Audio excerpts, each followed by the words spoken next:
Assalamualaikum warahmatullahi wabarakatuh. Yang terhormat Bapak Muhammad Amin SHI MH selaku dosen pembimbing pada mata kuliah Hukum Perdata serta teman-teman kelas yang saya banggakan. Puji syukur, marilah kita panjatkan kepada Allah Subhanahu wa taala dan salawat serta salam semoga tetap tercurahkan kepada baginda Rasulullah Muhammad sallallahu alaihi wasallam.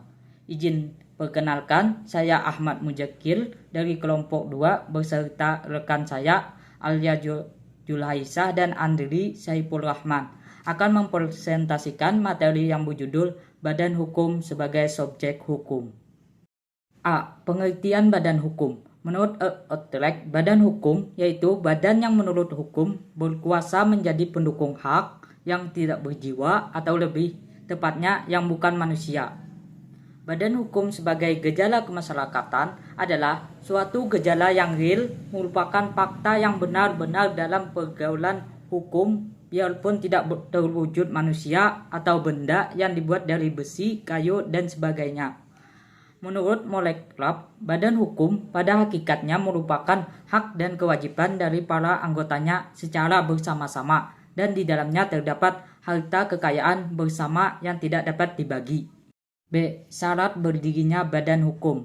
Pada dasarnya, suatu badan atau perkumpulan dapat disebut sebagai suatu badan hukum jika telah memenuhi syarat-syarat berikut. 1. Adanya harta kekayaan yang terpisah dari kekayaan orang perseorangan yang bertindak. 2. Adanya suatu tujuan tertentu. 3. Adanya suatu kepentingan dari sekelompok orang. 4. Adanya suatu organisasi yang teratur. Baik, saya akan melanjutkan pemaparan materi dari teman saya. C. Teori-teori badan hukum. 1. Teori fiksi. Dipelopori oleh Friedrich Karl von Scheveningen 1779 sampai 1861. Menurut teori ini, badan hukum semata-mata adalah buatan negara saja. Badan hukum itu hanyalah fiksi yang pada kenyataannya tidak ada, tetapi orang yang menghidupkannya dalam bayangan sebagai subjek hukum yang dapat melakukan perbuatan hukum seperti manusia. Yang kedua, teori kekayaan bertujuan. Dipelopori oleh Zweig Vermogen. Menurut teori ini, hanya manusia saja yang dapat menjadi subjek hukum. Namun, kata teori ini ada kekayaan atau Vermogen yang bukan merupakan kekayaan seseorang, tetapi kekayaan itu terikat tujuan tertentu.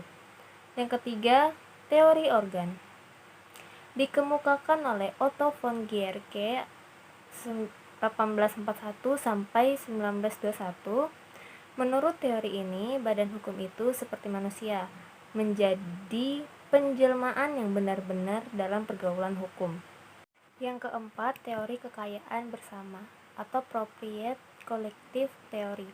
Dikemukakan oleh Rudolf von Jhering 1818 sampai 1892. Menurut teori ini, hak dan kewajiban badan hukum pada hakikatnya adalah hak dan kewajiban para anggota bersama-sama. Yang kelima, teori kenyataan yuridis. Dikemukakan oleh E.M. Majors. Menurut teori ini, badan hukum itu merupakan suatu realitas konkret, real, walaupun tidak dapat diraba. Bukan hayal, tetapi suatu kenyataan yuridis. Baik, materi selanjutnya akan dibacakan oleh teman saya, yaitu Andri Saiful Rahman. Di sini, saya akan melanjutkan pemaparan materi. D. Pembagian badan hukum. 1. Badan hukum publik atau Public Rechtsperson. Badan hukum publik adalah badan hukum yang didirikan oleh negara untuk kepentingan publik atau negara. Badan-badan hukum ini merupakan badan-badan negara dan diatur dalam perundang-undangan. 2. Badan hukum private atau Private Rechtsperson. Badan hukum private atau badan hukum keperdataan adalah badan hukum yang didirikan untuk kepentingan individu. Badan hukum ini merupakan badan hukum milik swasta yang didirikan oleh individu-individu untuk tujuan tertentu dan sesuai menurut hukum yang berlaku secara sah. D. Perbuatan badan hukum. Sebagaimana dikatakan, badan hukum adalah subjek hukum yang tidak berjiwa seperti manusia, sehingga badan hukum tidak dapat melakukan perbuatan-perbuatan hukum sendiri, melainkan diwakili oleh orang-orang manusia biasa. Orang-orang yang bertindak untuk dan atas nama badan hukum disebut dengan istilah organ atau alat perlengkapan seperti pengurus, direksi, dan sebagainya.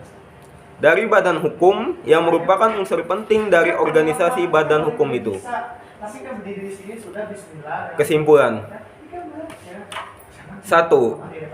Badan hukum atau Reksersun, yaitu badan yang menurut hukum yang berkuasa atau berwenang menjadi pendukung hak, yang tidak berjiwa atau lebih tepat, yang bukan manusia. Badan hukum sebagai gejala kemasyarakatan adalah suatu gejala yang real, merupakan fakta yang benar-benar dalam pergaulan hukum, biarpun tidak berwujud manusia atau benda yang dibuat dari besi, kayu, dan sebagainya. Teori-teori badan hukum.